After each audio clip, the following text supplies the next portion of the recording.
So welcome to Jinn Mythology. The first thing that we are going to do is go over a little bit of review. And I would love if people could raise their hand or let me know in the chat or use their voice and let me know if you have been to a Jinn Mythology class with the DiviNation Academy before.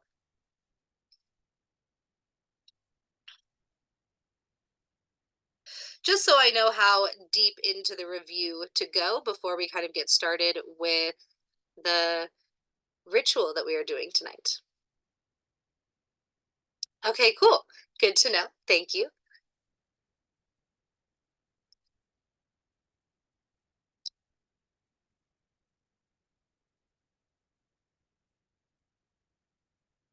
Awesome.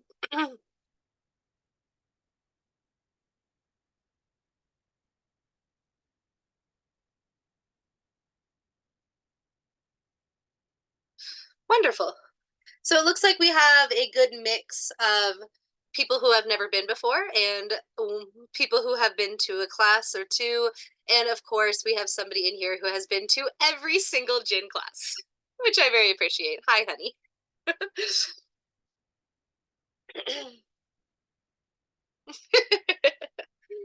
Awesome. Okay, cool. So we're going to go over a little bit of review. Every single class that I do about the Jinn is meant for people to just jump right in at any class. So don't feel like you're behind or anything at all. You are not behind. But if you are interested in diving deeper, I would suggest going to our YouTube channel and watching the previous classes, as well as going to the website and looking at all the previous slideshows that we have posted. So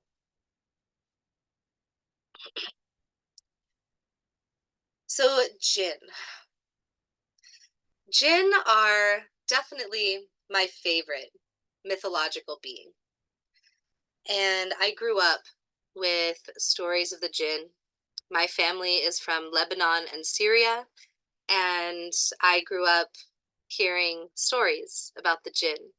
And a lot of times they were just, in my opinion, silly stories. You know how it's very similar to if you're always missing a sock and somebody in your family would say, oh, the fairies took it.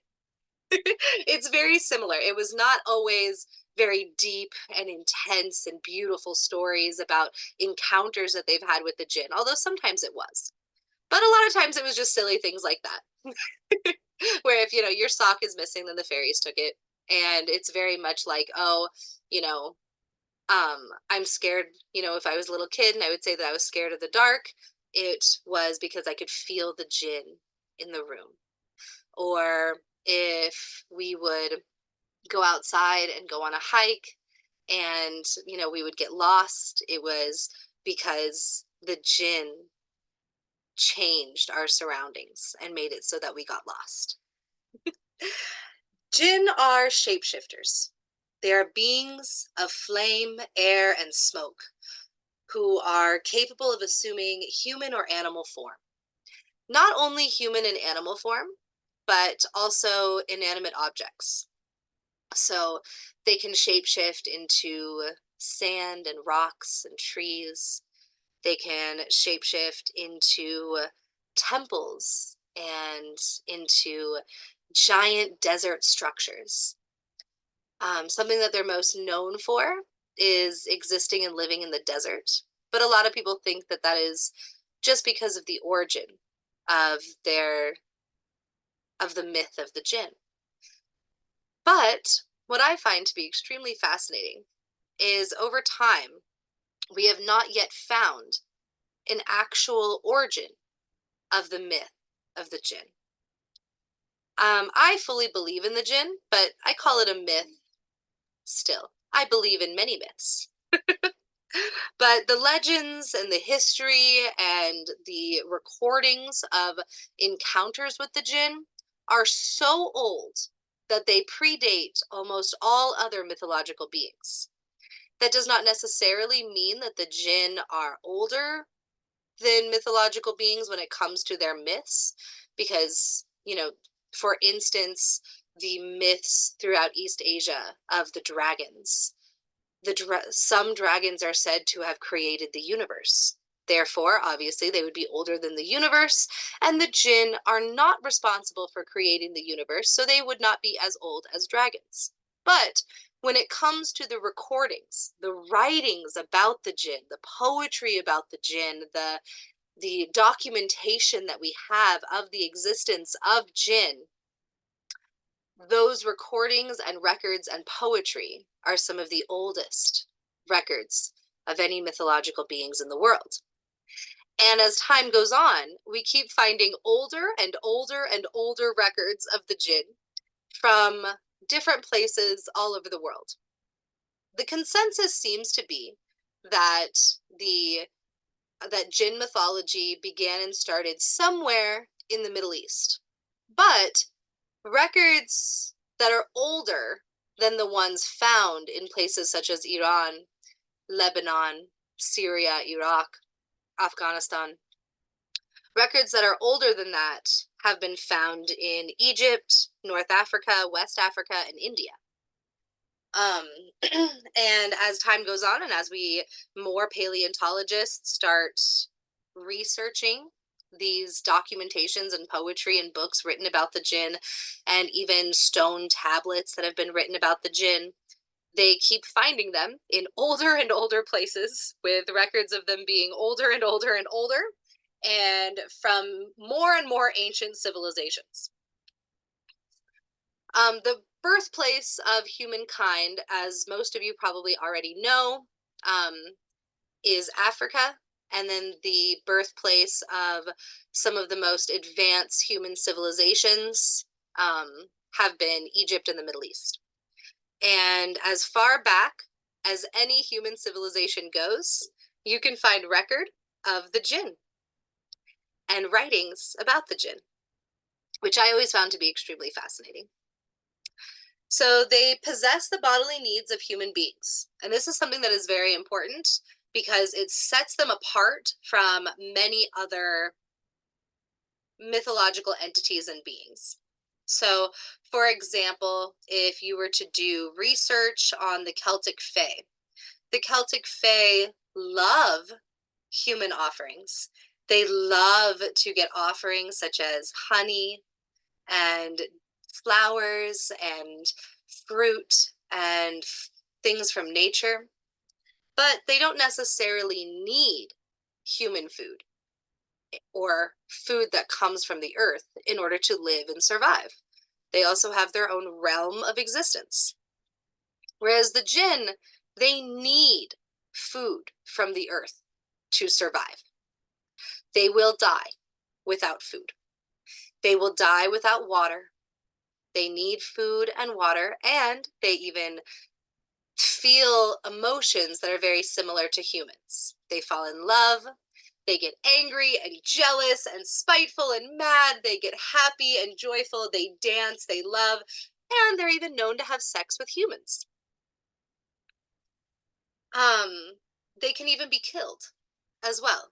But they are free from all physical restraints, meaning that they can become invisible, they can shapeshift into anything that they would like, and as long as they are not murdered, killed, or starved to death, or they die of thirst or anything like that, then they're almost immortal.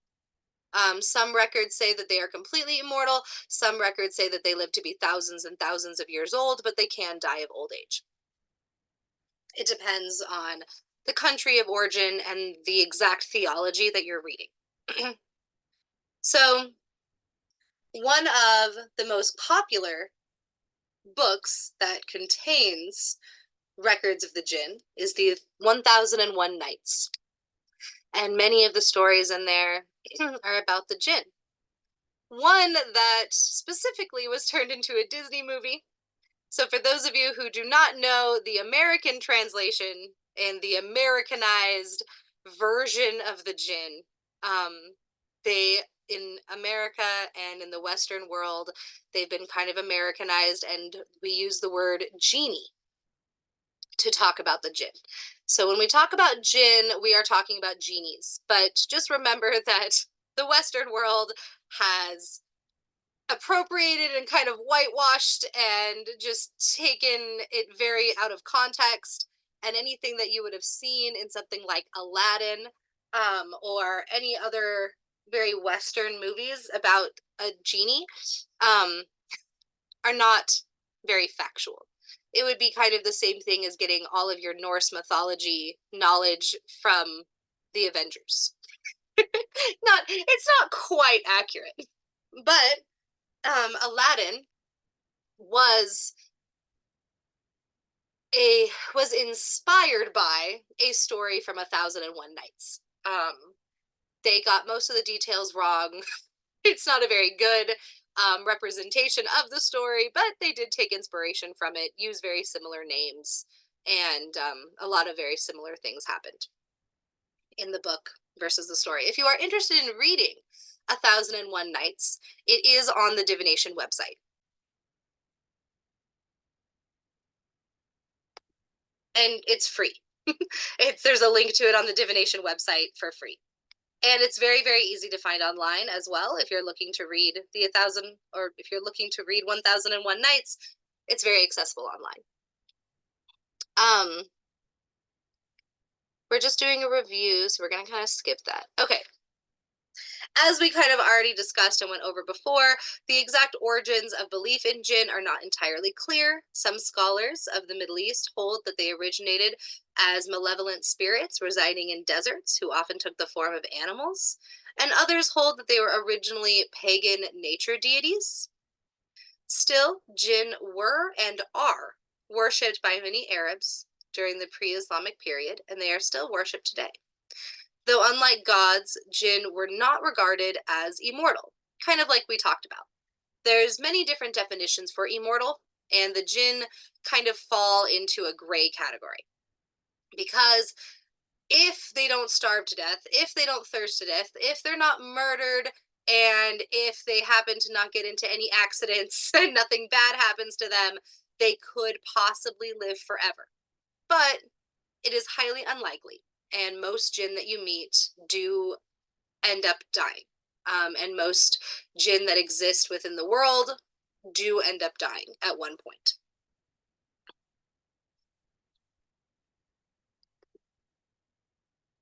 So, as I'm not sure. I guess I was gonna say, as most of you know, but for those of you who don't know, the jinn predate Islam by thousands of years, and Islam, just like Christianity and Catholicism and many other Abrahamic religions, once Islam colonized the Middle East, the outlook on jinn changed immensely. It is almost, it's, there are almost no similarities between jinn pre-Islam and before Muhammad and jinn post-Islam. They are two completely different research topics. If you are looking into researching the jinn, I suggest making sure that you pay attention to where your resources are from, who they were written by, and if they are pre or post Islam, because that is going to completely change all of the information that you receive about the jinn. Pre-Islam, they were considered friends with the humans. Of course, there were warnings to make sure that you respect the jinn, because just like humans, they can be dangerous. They can be vengeful. They can be just like us. They are very, very similar to human beings, where just because some of us are mean and spiteful and rude and jealous and angry and violent, that does not mean that as a species we are mean and terrible and horrible and violent and scary. There are plenty of humans out there that are wonderful, incredible, kind, generous human beings. And there are plenty of jinn out there that are very kind, generous, loving creatures. And that's what it was pre-Islam. Pre-Islam, the jinn tended to party with the humans, celebrate with the humans. There are tons of celebrations and spiritualities that are completely dedicated to the jinn, to celebrating the jinn. There are tons of rituals and feasts and offerings and altars and beautiful celebrations and rituals surrounding the jinn. The jinn and the humans lived very, very close with one another. And that is also where a lot of the stories came from of jinn having sex with humans. Jinn would fall in love with humans and they would have half jinn, half human babies.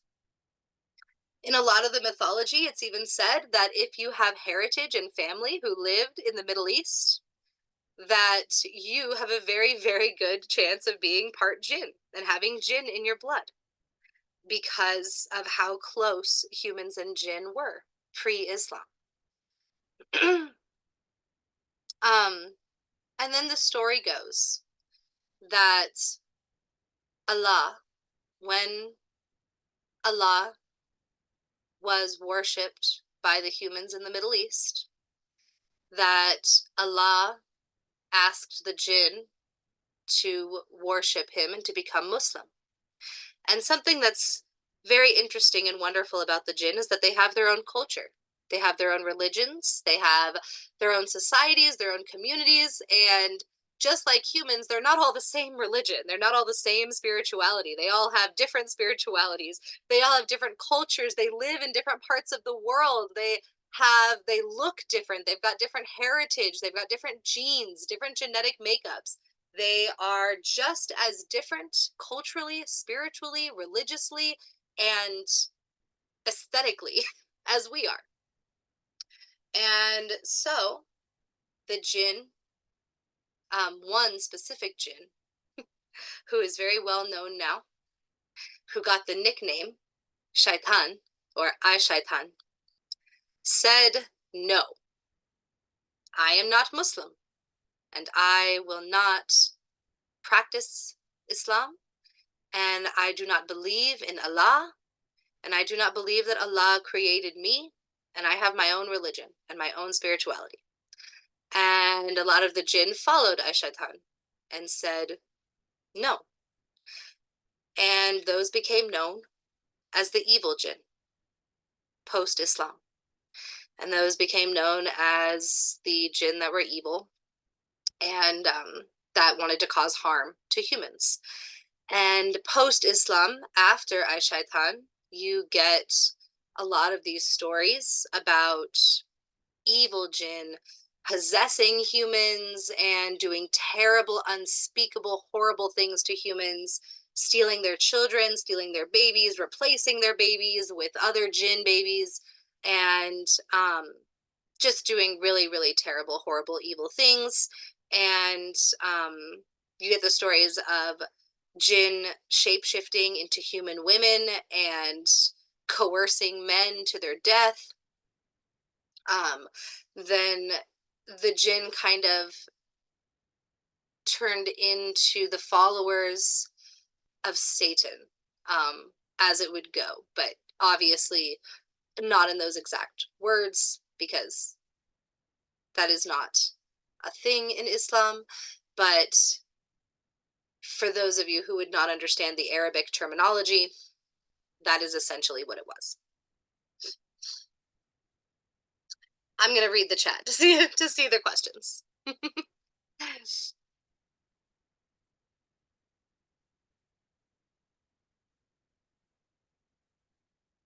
Oh, awesome.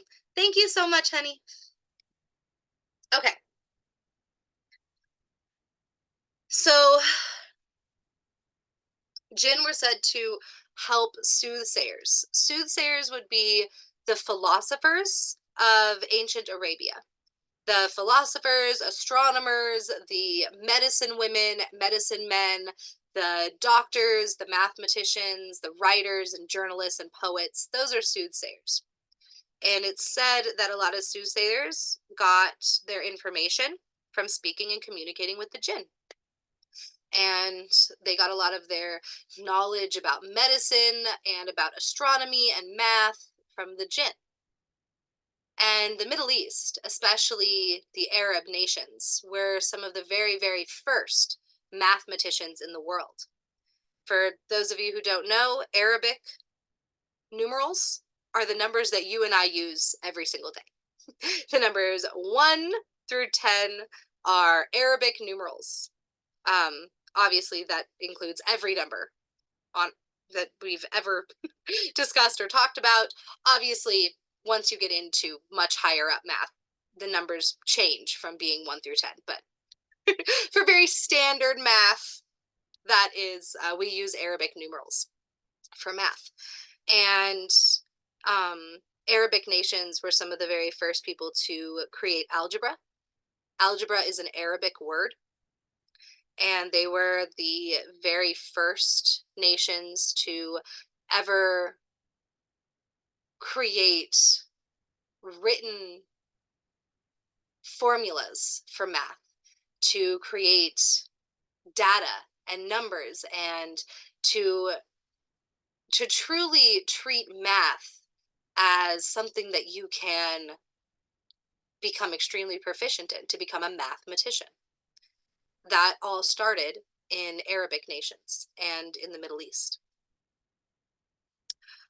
It also started to in Iran, which would not be anymore considered an Arabic nation. But yes. And it is said that they were able, it said that they were able to advance so far in math due to communication with the jinn. So as we kind of talked about before, Islam changed the mythology very deeply of the jinn. Islam created the satanic version of the jinn, which did not exist pre-Islam. They say that Iblis, also known as Shaitan, was a jinn who refused to worship the monotheistic God Allah. People started to relate them to demons. They were evil followers of Shaitan, breaking jinn up into categories and creating the idea that they were good jinn and bad jinn and that they wanted to mislead you. Of course, they demonized women, because why not? And post-Islam, the jinn were said to shapeshift into beautiful women whose purpose was to lure men to their deaths. And then, of course, they created the idea that jinn were created by Allah. The Quran says that Allah created the jinn and enforced religion on the jinn. During the times before Islam, the jinn actually had their own religions and cultures. And we already talked about all that. But so these are the different categories that they were broken up into. Some of these are just the names for the jinn in Arabic. Also, depending on where you get your sources, I put the source down here at the bottom. But the categories for jinn change depending on the source material and depending on where it was written. Remember, like I said before, jinn mythology has been found in almost every single country throughout the Middle East, as well as many, many countries throughout Africa and also India and Pakistan. So obviously the names are going to change, the categories are going to change, and none of this is set in stone depending on the culture that you read from. So take this with a grain of salt.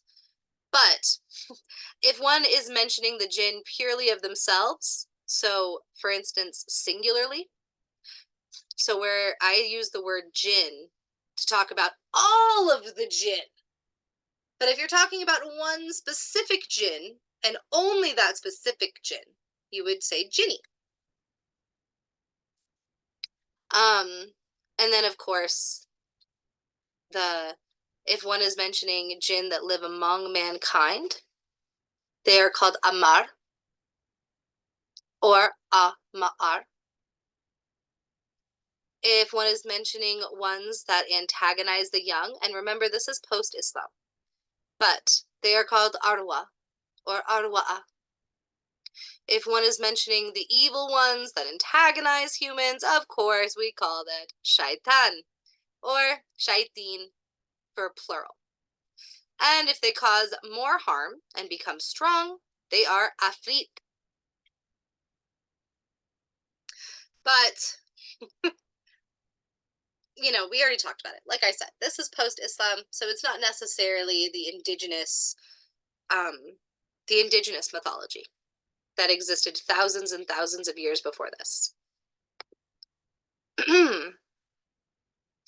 I suggest that if you would like to, you pull up this slideshow on our website and watch these videos. I love this creator right here. It's called Let's Talk Religion. He is fabulous. And he does an amazing segment on religion in pre-Islamic Arabia, which is awesome. And I love it. And it's fantastic. And if you would like to watch it, you should. Oops. When we look at a religion and it's the we watched it in one of our classes. We will not be today. We have something special to get to after this review. So, this is an article that if you would like to read, I think it's amazing, about the Jinn. This is What Are the Jinn by the same dude. Love that dude. He's great. You should watch that video. No. With the Why? Oh, is that because it's it? The slideshow's over. Cool. Good. So, there are plenty more slideshows on the website, but that is... Does anybody have any questions about the review before we get into our next activity for this class?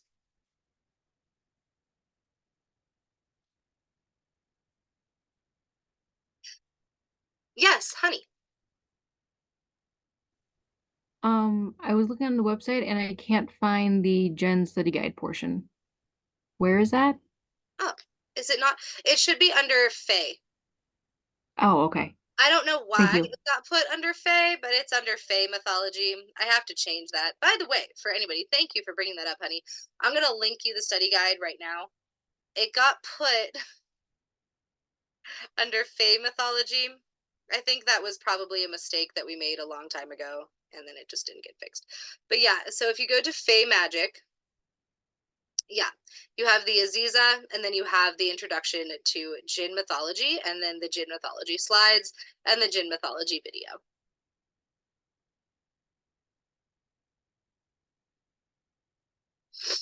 But we need to change that and not put it under the Fae.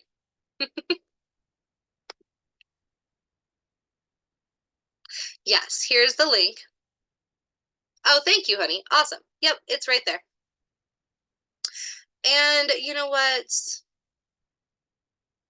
Let me send you the link. Well, no, this slideshow is up. Cool. This slideshow is up there. I know it is, because I put it there. So, it's there. Yeah, it should be this one. So you can watch all the videos, you can see the article, and the 1001 Nights slide doesn't seem like it's up there yet. So I can link you that one if you would like.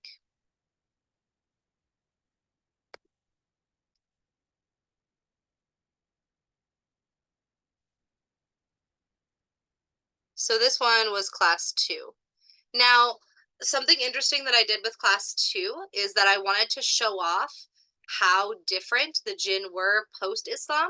So if you look at the first videos, the ones from the slides that I just showed you, that awesome, insanely intelligent person talks about the Jinn pre-Islam. This video here is going to, it's on the third slide here, is going to talk about the Jinn post-Islam, which you are going to see a much different side of the Jinn, and you're supposed to. It shows them off as being very evil and demonic, and that was the point of this class, is to show the difference. So just remember that a lot of the videos in this one and articles and things like that in this one are going to be based on post-Islam. Even the pictures depicted will show off kind of how they were depicted as evil. So let me link you this one.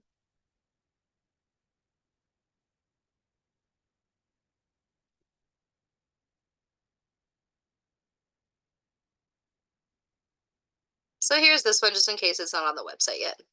I can't remember if I posted it yet. Okay.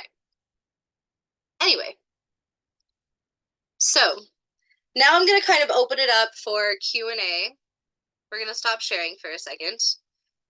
Does anybody have any questions about the Jinn in general that they have before you, because the next thing that we're going to do is we are going to do a very simple ritual that is going to help us contact and hang out with the Jinn. So does anybody have any questions about the Jinn before we jump into that? And it can be anything. It doesn't have to be about anything that we already went over.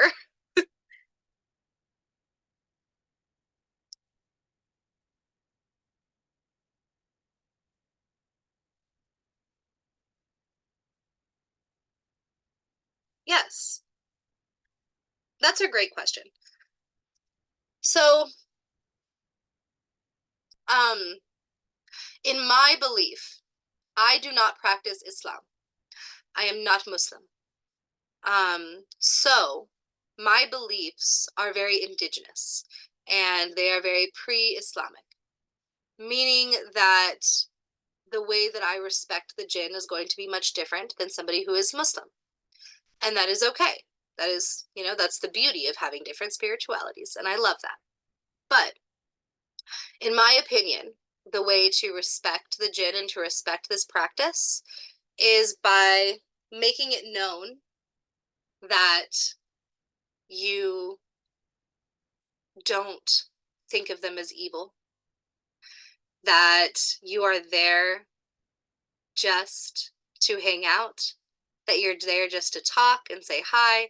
You are not there to harm them. You are not there to force anything upon them. You are not there to trap them. You are not there to summon them to do your bidding. And just when we go through the meditation and we go through the astral projection portion of the ritual, and if you do come in contact with a singular Jinni or with the Jinn in general, just making it known, because a lot of times, especially nowadays, a lot of people contact the Jinn because they want wishes. They want the Jinn to do their bidding. It has become very popularized to use Jinn to get your wishes met, because that is part of the mythology. We haven't talked and spoken about that yet because that's not something that I believe that Jinn should be used for. So that's not something we are going to go very deep in this class. We did last class talk about that a little bit, about people's use of the Jinn to kind of use them as slaves to grant them wishes and to kind of do their bidding for them. Making it known that that is not your intention, that your intention is to hang out, your intention is to talk, your intention is to observe and to be friends, and that you are not scared, you're not angry, and you're not trying to get anything from them or out of them, I think is very important. And a great way to respect the Jinn and show this off is offerings. As I said, the Jinn eat human food. They love human food. They love human wine and human beer, and they love spending time with humans. And so if you would like to, I'm going to pause right before our ritual and give you time. And if you would like to grab something that you might have just laying around that you would be willing to give as an offering. They love fire. If you would like to give fire by lighting a candle. If you would like to give nuts, they love nuts, even salted nuts. Salted nuts are awesome. They love fruit and veggies. They love candy and sweets and bread and all human food. They do not have the same rules as the Fae. The Fae, you don't want to give them a lot of like processed stuff because they're very nature spirits and nature beings. They want to eat things that came from nature. The Jinn are not like this. The Jinn have been feasting with us since the dawning of existence and time and society. They love all of the food. The only thing they do not like is iron. Do not give them iron. But I don't think you have that in your refrigerator anyway.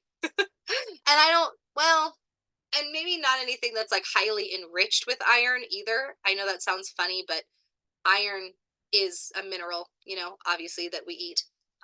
So maybe not like super Cheerios with super enriched with iron.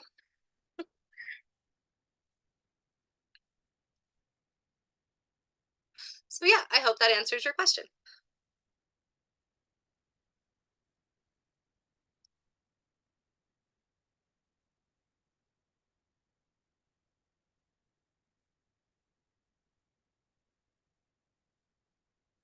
Does anybody have any other questions before we move on to the next part?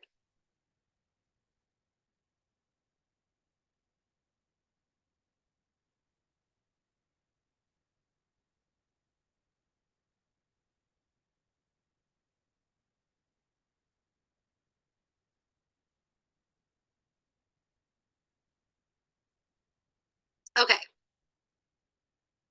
Oh, oh, good. I'm so glad. Good.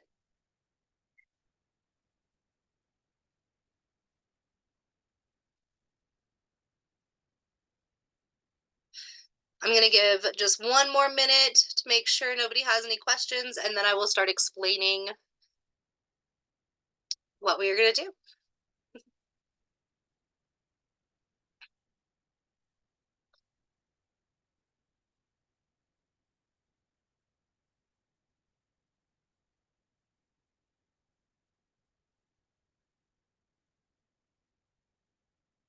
Yes, this will be up later so that you can do the ritual at any time.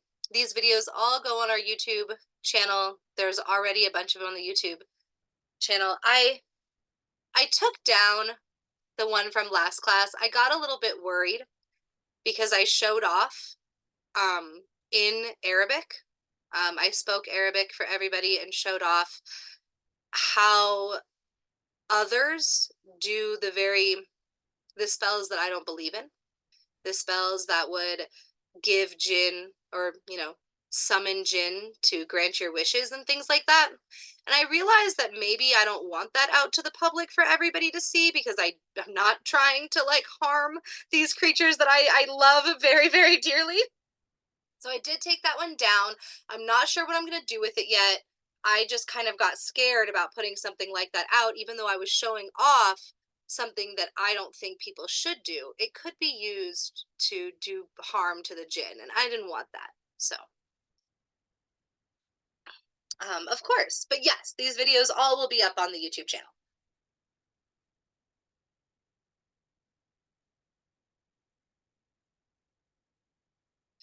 Okay. So, also, by the way, please feel free to stay and listen. Um, Even if you are unable to participate in the ritual, that is completely fine. Stay and listen. It's going to be entertaining. It's not just going to be silence. It's going to be a guided meditation. So, anybody who cannot participate, totally cool. But if you would like to, stay and listen.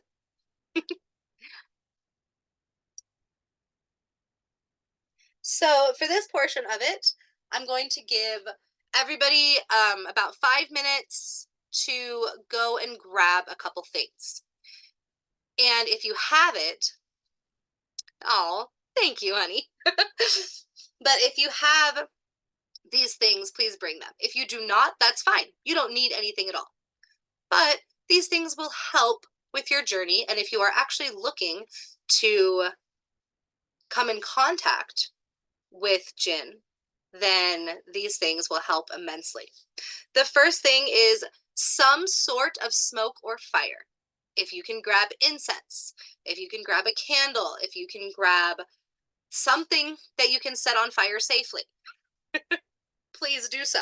Or something that you can make smoke with safely, please do so. And if you would like to grab an offering, please do so. And like I said, that can be absolutely anything at all. The Jinn love anything. They are happy to take absolutely anything. They love human stuff. So that can be a penny. Or no, well, it's copper. I was gonna say a copper penny because they like copper a lot, but never mind, because nowadays pennies aren't really made from copper anymore, and there might be some traces of iron in there. So just kidding. I lied. Don't grab a penny. You want to stay away from iron. So anyway, grab food, nuts, candy, sweets, bread, anything like that. If you would like to get him to bring an offering. So something that makes smoke or fire, and something that you can offer to the Jinn, and then something you can write with and something you can write on. If you have a cool special notebook, that would be awesome. If not, totally cool. A pencil and paper is fine. So I'm going to give everybody a second to grab those three things. I'm going to put those three things in the chat so everybody remembers. Something.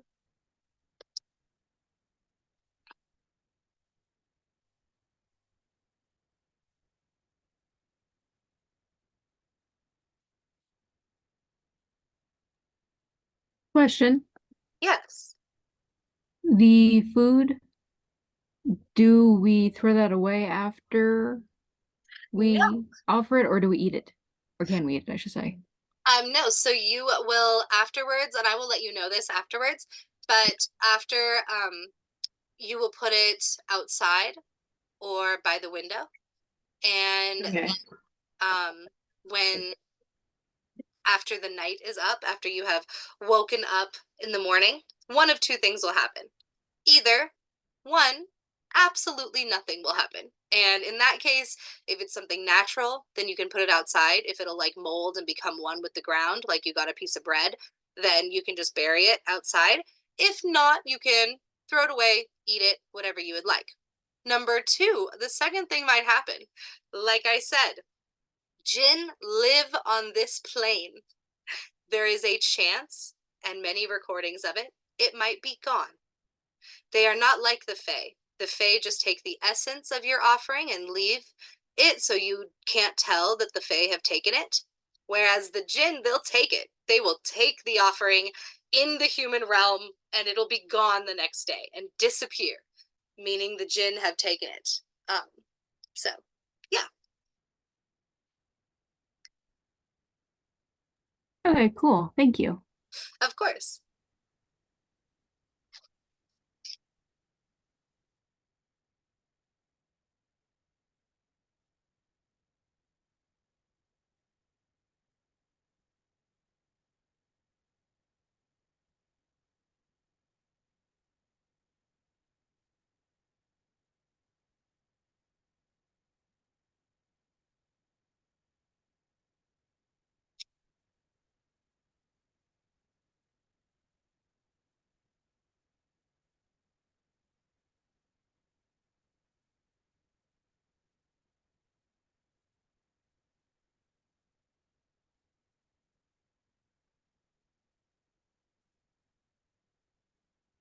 No, they love water.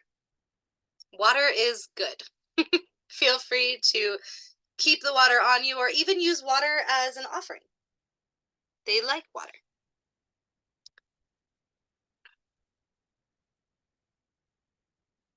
I think that sometimes I'm never going to say that anybody else is wrong. It's not, I'm sure that the many, many things that people write are not wrong about the Jinn. I'm sure that in some cases they're right. Maybe they met a Jinn that didn't like water. Totally fair. Like I said, Jinn are very, very different. They're just as different as every human being. And you might meet a Jinn that's scared of water. Totally valid. Completely, I'm sure, has happened many times. But also, I'm sure that sometimes those myths about the Jinn come from the fact that they live in the desert. And just because something lives in the desert doesn't necessarily mean it doesn't like water. There are many humans that live in the desert, you know? They like water. But because the Jinn, a lot of people write about their personal experiences with them, you get a lot of really cool stories about the Jinn because they're just talking about one specific Jinni that they met. And they're talking all about this one Jinni. And sometimes that one Jinni is completely different from the next Jinni. It all depends.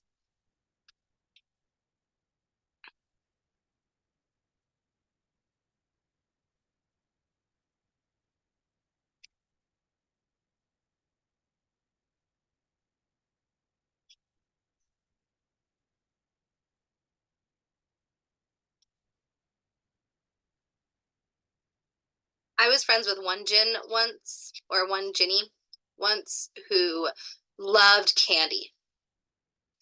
And it's very, very possible that there, because, there are lots of things, there are lots of animals out there that I'm sure enjoy candy. But I swear I would leave a piece of candy out every night and it would be gone every day. And in my head as a child, this was the Jinn that would always come and take the candy every day. And I swore I had made friends with a Jinni who just had a really big sweet tooth and wanted to share my candy with me.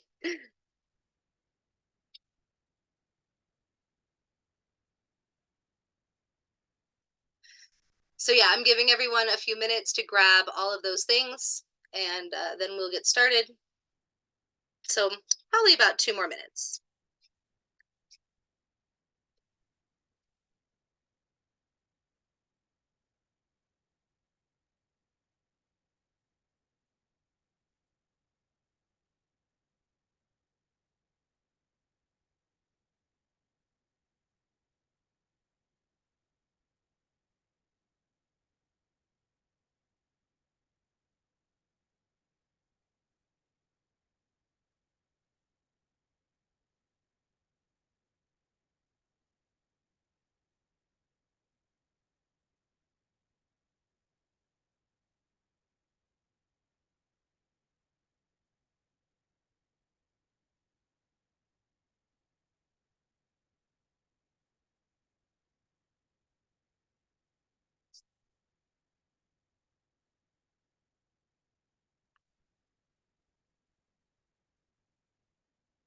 Perfect.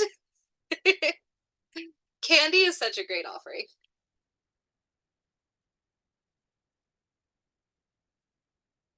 Now remember, like I said, if you're doing this for any other spiritual being, most of them are not going to enjoy super processed things that humans like to make out of fun dyes and chemicals and things like that. But it's something that I love about the Jinn is that because they grew up alongside humans, because they are part of this realm, they are not part of a different realm. They are part of this one, and they love they love all the fun little crazy creations that humans have come up with. Obviously not all of them. I'm speaking about them like they are a monolith. They're not. They all, you might end up meeting the one Jinn that, or one of the Jinnies that hates candy. Totally might happen. But as a whole, it's really cool that they like all the things that humans have created when it comes to food.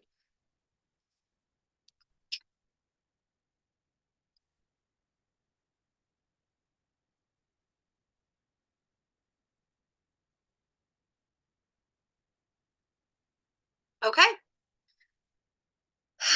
So,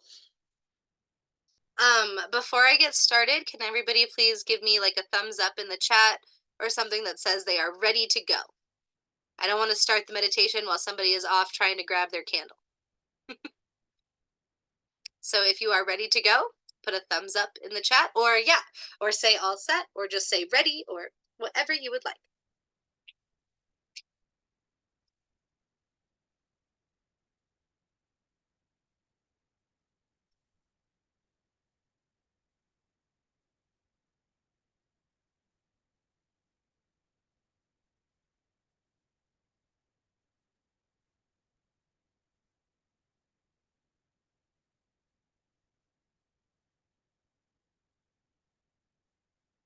Okay, we got 1, 2, 3, 4. Perfect. Okay. So I invite everybody to light their candle and to put their offering out. The pen and paper can go wherever. And I invite everyone to get comfy. Get in a position where you feel comfortable, but you can still hear my voice. You can be laying down, sitting up, whatever makes you most comfortable.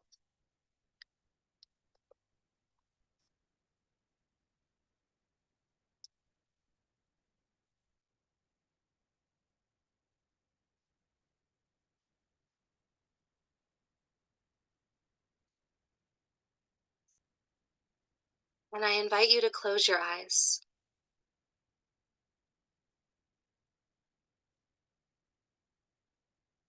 And as you close your eyes,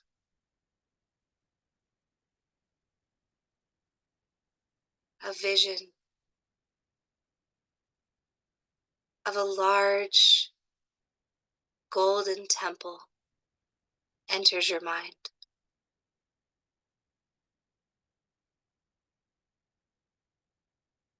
And you sit cross-legged in front of this immense, giant temple,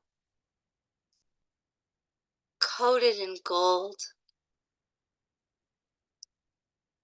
Sigils and symbols line the pillars.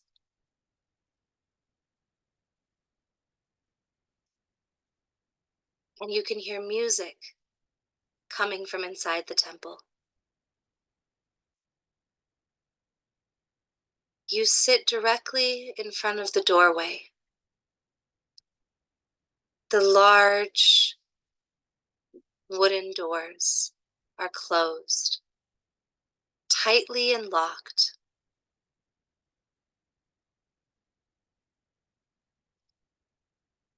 Surrounding you is a desert oasis.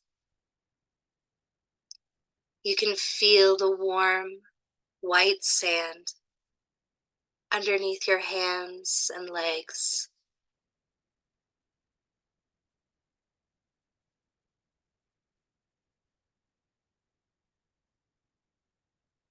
You take off your shoes to feel the warm sand beneath your toes.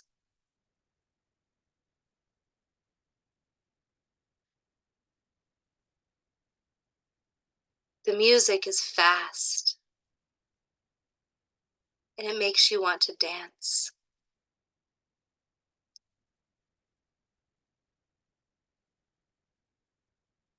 The breeze outside is warm and swift.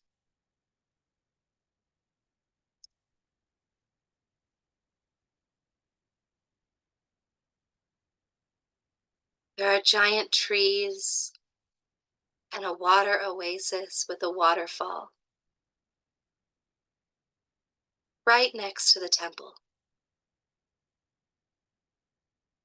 But the music coming from the temple is so loud, so clear, that you can only slightly hear the waterfall in the background.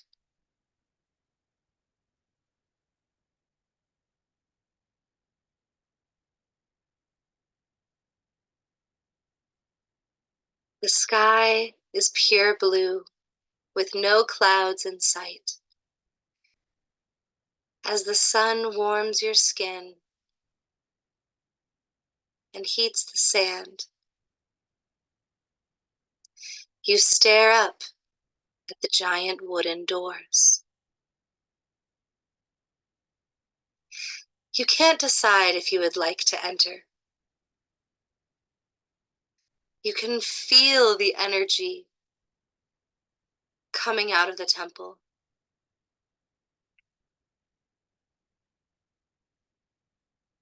It invigorates you, but it's overwhelming, slightly daunting. You can't decide if you would like to place your hand on the handle of those doors.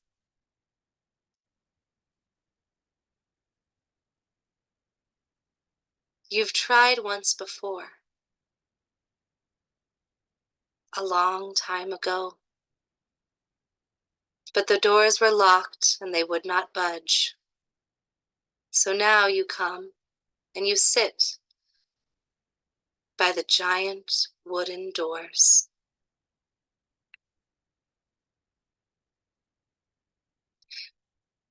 You decide to take a walk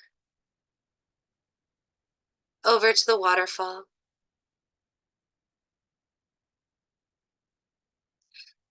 Dip your feet in the water and dig your hands in the sand.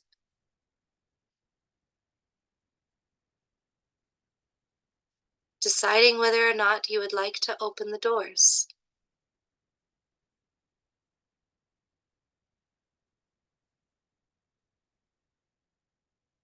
This time might be no different than last time. You might pull on the giant handles of the doors and it might not open. So why are you so nervous to pull on the handle?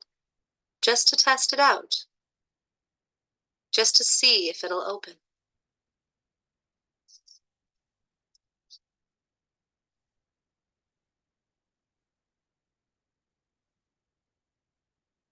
The water feels cool and refreshing.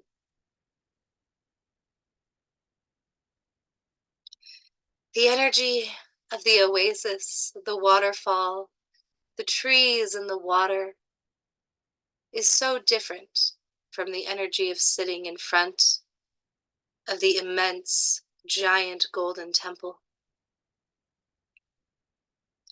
Here in the water, by the trees, you feel at peace. You feel happy and content. But over by the big wooden doors, you feel nervous, overwhelmed and scared, but excited. Like there's something beyond those doors that is more beautiful and exciting than you could ever imagine. The sound of the waterfall, now that you're close, drowns out the music coming from the temple.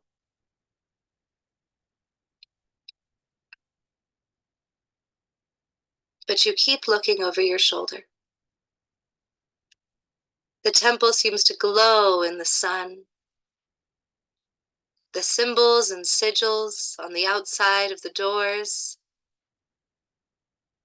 and on the lining of the walls and all the way up the pillars. You can see them perfectly, almost like the sunlight illuminates them.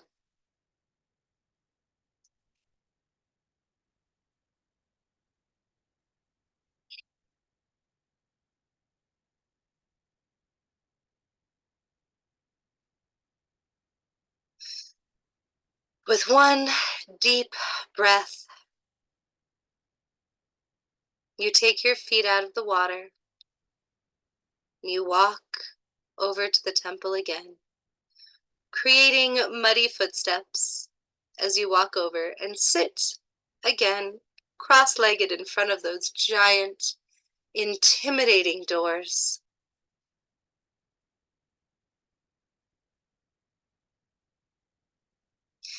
You don't know what's gotten into you, but you reach up with one arm from a seated position. You use the handle of the door to pull yourself up, and you give it one big tug.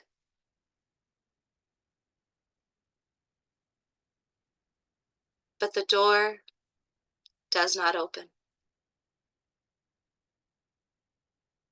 You pull harder and harder, frustrated that you finally got up the courage to open the doors. And once again, they will not open. Defeated, you sit back down.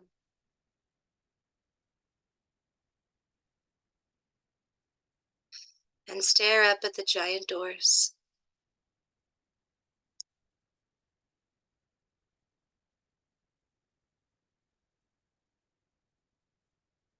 You trace your hand along the side of the wall and run your finger through the sigils.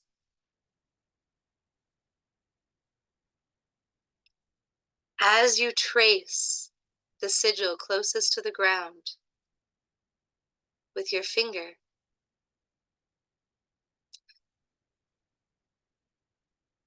you start to hear a voice.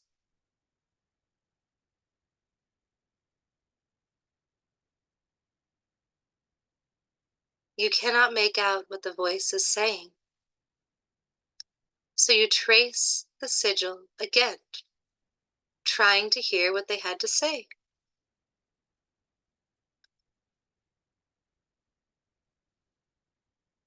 As you trace it over with your finger again, you can make out what the voice is saying. And in a very low, deep voice says, "Enter without fear."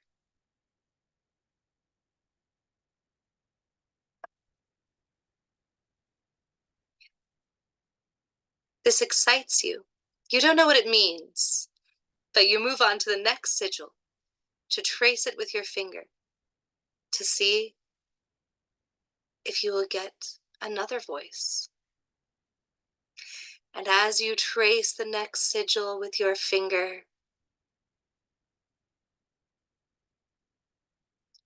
you hear a small, squeaky voice.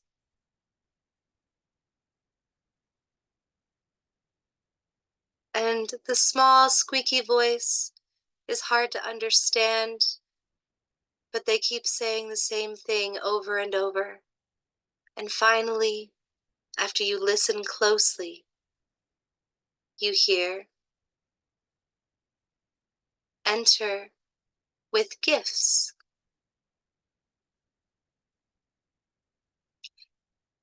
And as you trace your finger over the next sigil, you hear an old, wise voice.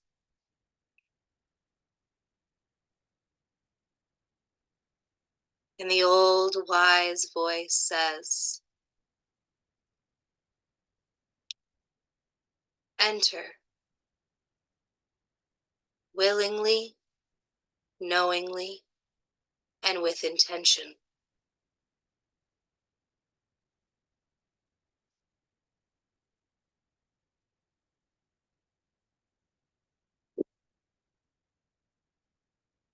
So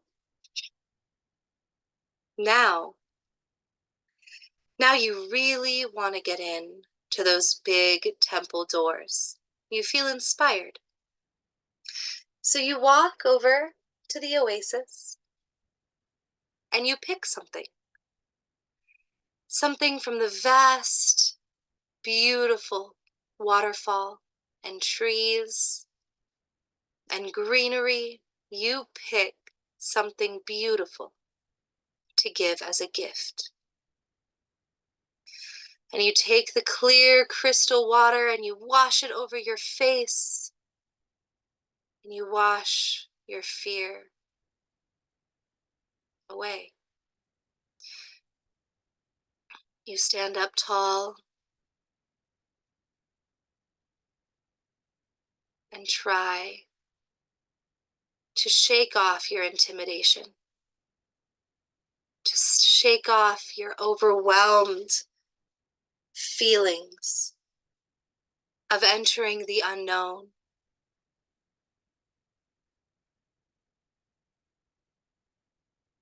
And you sit for a while by the water, trying to decide what your intentions are. Why do you want to enter this temple? Why do you want to hear the music and see what is inside? What is your purpose for being here?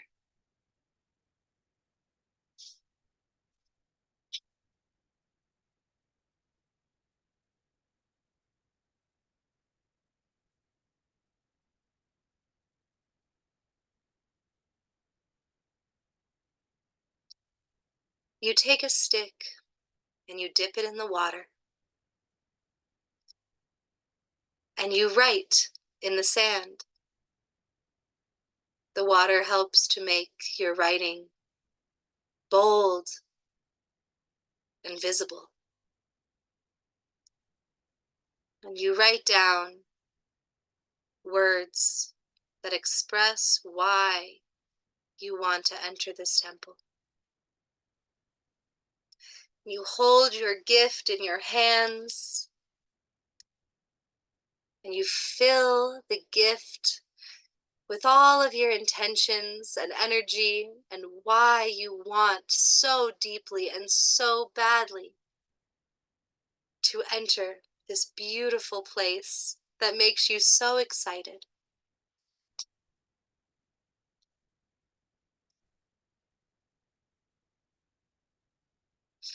You take your gift and all of your intentions and your purpose written in the sand, and you hold on to it in your mind. And you approach those big wooden doors without fear, without being overwhelmed, but instead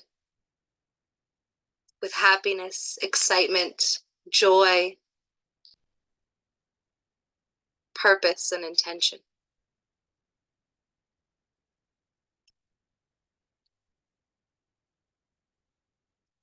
You reach up with one hand, the other holding your gift, and you pull on the giant wooden doors.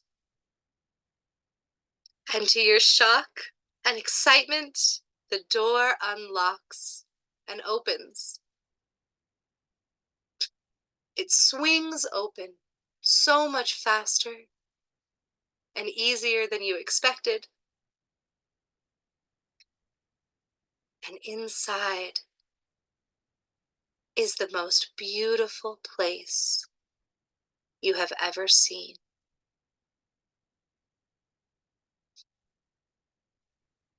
You notice creatures of every size, every shape, and every color, dancing and feasting and drinking.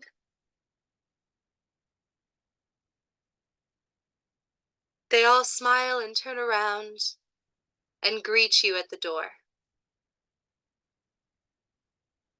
You walk up to one of the creatures. Without any reason, this is just the one that felt right, and you hand them your gift and thank them for allowing you into this beautiful place.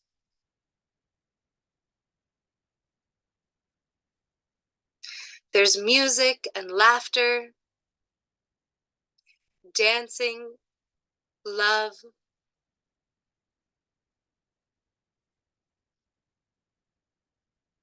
Your eyes scan every inch of the temple. It seems to go up and up and up for miles, with winding spiral staircases that flow through the entire building. Everything is lined in gold and gems, and yet every room and every door that you open is a new and magical, beautiful place that you have never seen before. You walk through the giant temple and pull on the door handles of every door, each one leading to a different realm, to a different land, with different creatures that all greet you and say hello, each one doing their own exciting, fun, beautiful thing,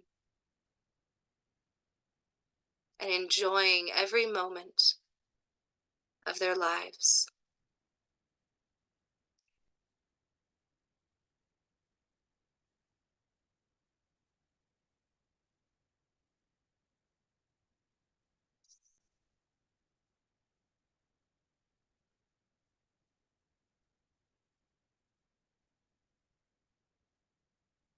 As you walk through the temple, the creatures greet you,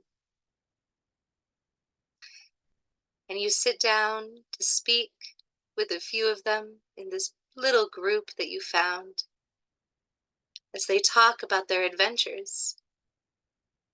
And you join in and you tell them of your adventures. of your life and who you are. And they share their stories and tell you who they are. Each one of them with completely different stories to tell, of different lands and different times. Some of them speak of stories and adventures from 5,000 and 6,000 years ago.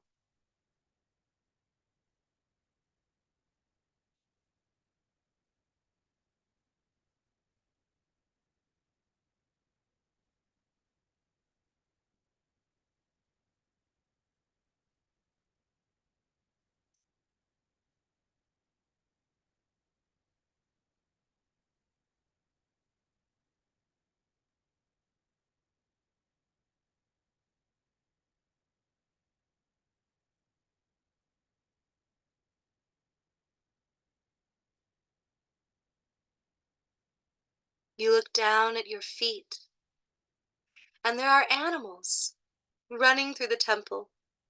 There are cats and dogs, lizards and snakes, and all different kinds of animals.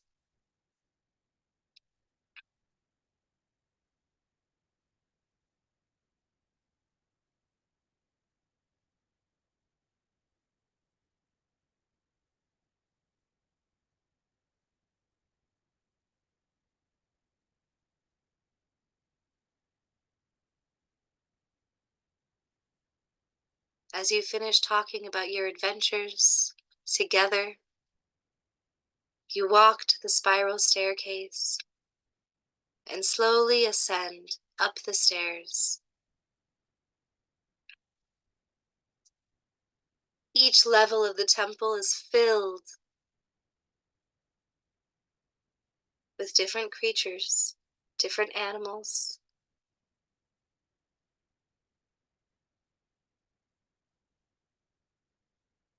You reach up to touch one of the beautiful light fixtures that hangs from the wall.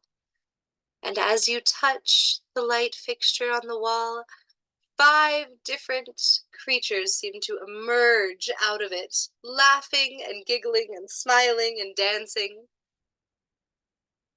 And the light disappears, as if those creatures had turned themselves in to the light fixtures that circle the temple. You start to realize something strange and peculiar. The walls are moving. The staircase does not stay in one place. The ceiling is moving and the pillars don't stand still. This temple is not a temple at all. This temple and those gems, the sigils, and everything you are seeing is a creature in and of itself. The Jinn. The Jinn have transformed into the walls, the pillars, the sigils, the lights, and the staircase that make up this temple. The Jinn have transformed into the giant wooden doors. The Jinn have transformed into the locked handles and the floors that you walk upon. The Jinn have transformed into the cats and dogs and snakes and lizards. And the Jinn's laughter is what is making the music. For every inch of this place, including the realms that existed beyond the doorways, every inch of it is made up of Jinn. There was no structure. There was no temple. It was all Jinn that had transformed to make this beautiful place. There were no rubies and there was no gold, for the Jinn had turned themselves into gold and rubies. There was no light, For the Jinn are fire. The Jinn are sound.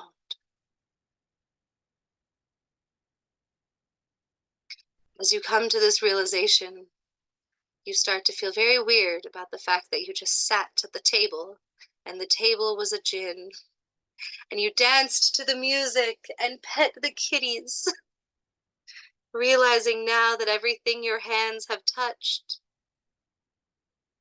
were different transformations of different Jinn.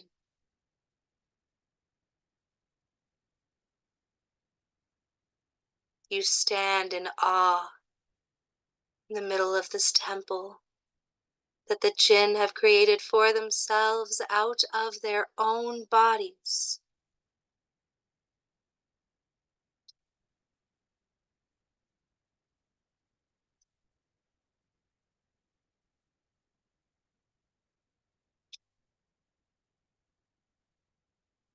And this time,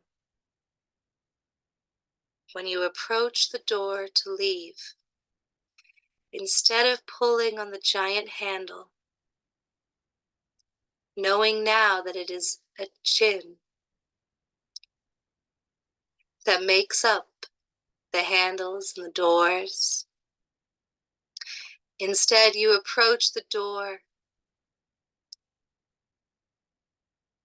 and say thank you. Thank you for allowing me into this beautiful place. Thank you for using your bodies and minds to create something so immense, so beautiful. Realizing that because this place was created by and out of Jinn, it will never be the same as it once was, and you can never come back. You turn around once more and open your eyes wide to take a mental picture of the beautiful, magical place that you got to spend so long inside of. You got to share so many stories and experience the magic of this moment. For all these Jinn will not exist at the same time in the same place, creating the same exact thing ever again. The moment is fleeting, and for one moment, you got to exist in the beautiful creation. You say thank you, and you reach out your hand as if to shake hands with the door. The door opens, and you walk out. And as you turn around to say goodbye, the temple has vanished. And you look over to the right, where the big, beautiful waterfall and the trees and sand once were. And that has also disappeared. Realizing that the water was made of Jinn, the trees made of Jinn, and the wind made of Jinn. You sit back down in the warm sand and hope that one day you can enter a place like this again. I invite you all to open your eyes.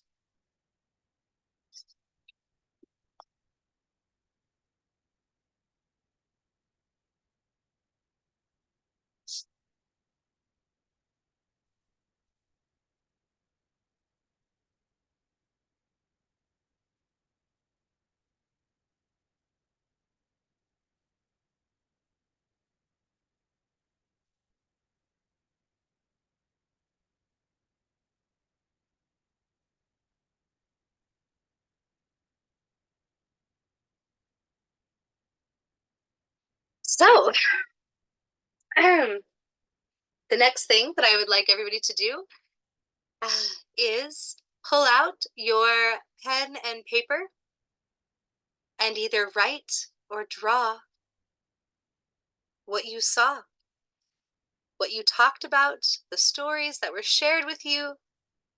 What did the inside of the temple look like? What did all of the different realms look like as you opened each door? What did the Jinn look like? What did they say? Who did you talk to? What animals did you see? What did the oasis look like? Anything that you can remember, write it down or draw it, whichever. What did the sigils look like? All of it. What did it look like? What did you see? What did you say? What was said to you? What did they say to you? And if you would like to share, I would love to hear.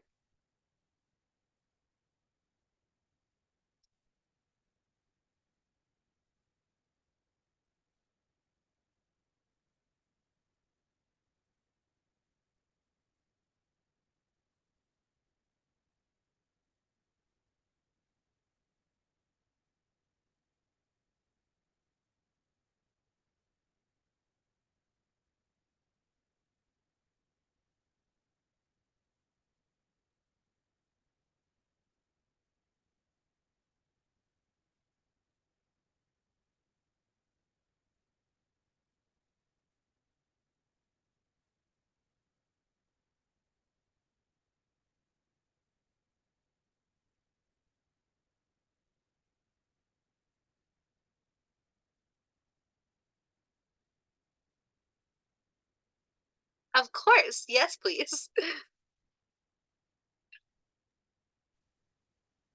Um, at first it was a little hard for me to um not visualize, but get into it because I was eating. Makes sense. But once I finished my bowl of noodles, uh, oddly enough, the first pull of the door, it seemed like the whole building was and pillars were like coming out of the sand. And the door, I actually opened the first time, but I couldn't get in and it was all black inside. It was just like a black hole. Whoa, cool. And then when I closed the door to like, okay, let's try this one more time, then it wouldn't open. Oh, that's awesome. Um, so then going down to the waterfall, which was very easy to hear clearly since it's raining and I'm sitting by a window, Oh, hey, that's perfect. right? Um, that was really calming. And I could almost feel my legs actually in the water. It was really nice. Then after then I drew what the sigils look like on the pillars. And once I was in the palace, I walked over to what looked like a male Jinn and Jinni, and then he said, "Come with me." And he walked me over by his wife. He was the first one. He was the one I gave the gift to, which was a smooth pebble. Not pebble, it was a little larger, like a palm-sized rock. Oh, cool. That's a really good gift. Okay, good. Um, so I gave it to him, and then he gave it to his wife since he said that she was the hostess. Aw. And she showed me around the palace, which was really grand. It was like three-story. When once you walked in, it was like 3 stories straight up, and it had a dome glass ceiling. At first, it was like pure glass. You could see the sky, like pure see-through glass. Um, and people were dancing and walking and talking and just having a ball all around the first floor, around the um railing of the second floor and third floor. And she walked me around, showed me through a couple rooms, uh opened a few doors that led to like other dimensions, one of which was really cool, uh which which it was like a world full of monster folk, like monster girls, yeah, like Lamia centaurs, ones like that. um Yes. she she said that the doors were made up of the collective conscience of the world, and since I am obviously a part of that, my my ideas and worlds and everything are also behind the doors. And she said, you didn't think you're the only one who thought of stuff like this, did you? So we went through, found the group where I sat, and I petted some of the dogs that were running by, and a ferret got on my shoulder. Um, Aw. the ferret went for a ride as we walked up the staircase to the second stairs, and I went to touch a parrot on the wall that it was like, um, that it was like sitting on a sill in the middle of the wall, and there was no window there. It was just a random sill on the wall. And when I went to touch it, it squawked at me and then turned into a light sconce. Wow. And Neat. the top, huh? I said that's neat. That's awesome. And at the top of the stairs, going on the second floor, at the corner of the railing, um, the like figure thingy that's on there, I can't think of the word, um, started laughing and turned into a Jinn, along with two of the pictures on the wall. They laughed and walked around the railing to like the front side of the palace. And I walked up behind them, and then something felt heavy on my back and shoulder, and I fell to the ground on all fours, and the ferret turned into a little girl who giggled and turned into a fawn and skipped off towards the three other gens. Cool. Oh, that is so great. um so after that, as I was getting ready to leave, I looked up again, just looking at everything. It was really pretty. It was like, if I remember my words, it was like mahogany color, everything with gold accents, and there wasn't a lot of gems. What there was large and very like definite. And the glass ceiling, it changed from like pure see-through to stained glass with different colors in it. And I watched it, the one panel shift from stained glass to clear to like two over from it, from clear to stained glass. Wow. And the hostess, told her thank you, that I had to go, and she said, "Well, wait, you have to try this food first." Um, Yay! so so she had her husband go and get um like this pumpkin tart looking thing. It was pretty good. Oh, that is so cool. Oh, I'm so happy you decided to eat the food. Good. Yeah. Oh yeah, I've been here enough with you. I know that it's safe to eat the food, and it is and is most time very, very good food. It is very good food. So, told her thank you, said that it was very good pumpkin. I could almost taste it. Um, which is funny because I don't actually like pumpkin a lot, but that pumpkin was good. And she she shook her hand, and she held my hand for a minute and said it was a pleasure to have you here. I said thank you to her, and to her husband.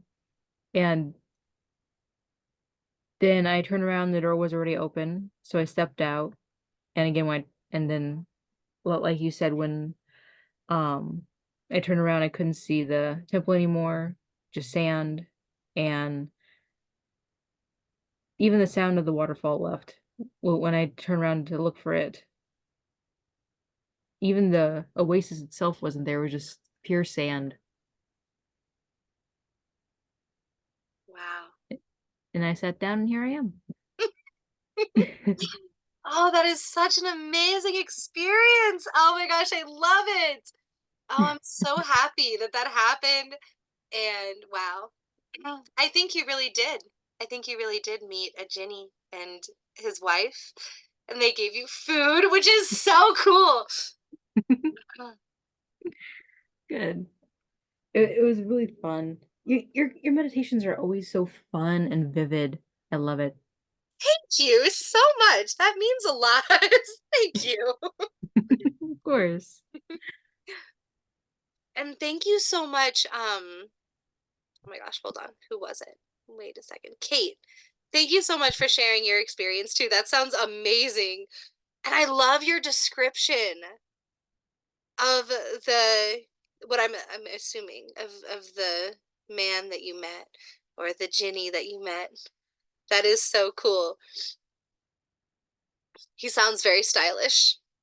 And it's also not uncommon either because for example, like I know I keep the reason that I probably ended up putting a lot of this stuff into the Fae section of the website is probably because so many people compare the Jinn to the Fae because I I don't know, the mythology can tend to get similar sometimes. But anyway, the Celtic Fae specifically, a lot of times when they're depicted for real and when people have real life experiences with them, they are very, very unhuman.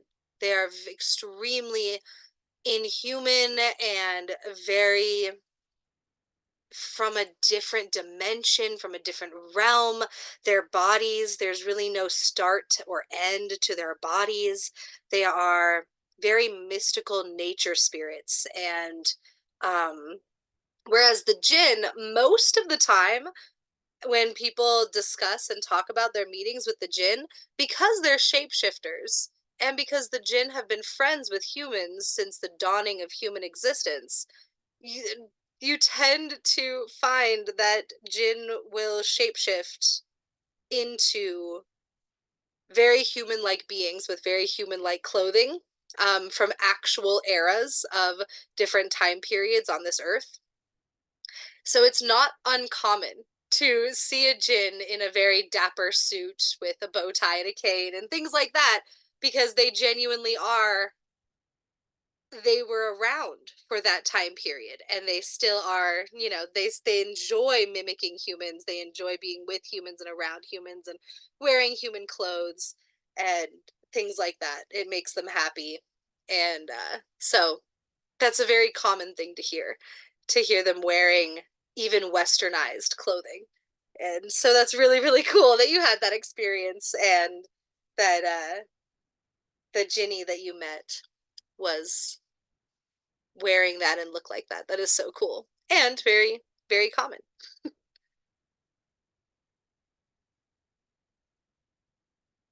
I'm so glad they liked your offerings. That is awesome. Yay. Does anybody else want to share?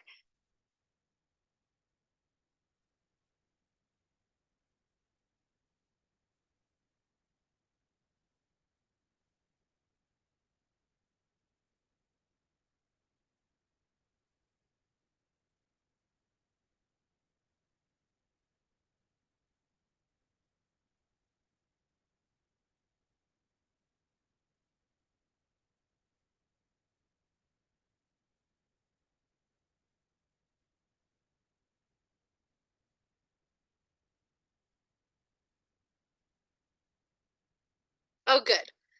I'm so glad. What did everybody think of the meditation and the ritual?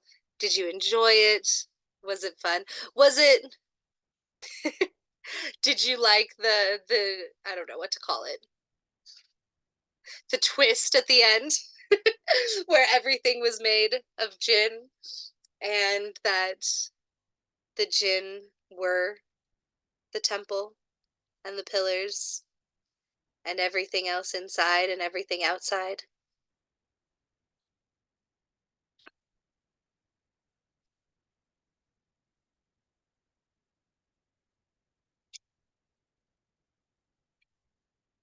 I can't wait for you to do it either. You definitely have to come back and tell me all about your experience. Good. Yes, definitely.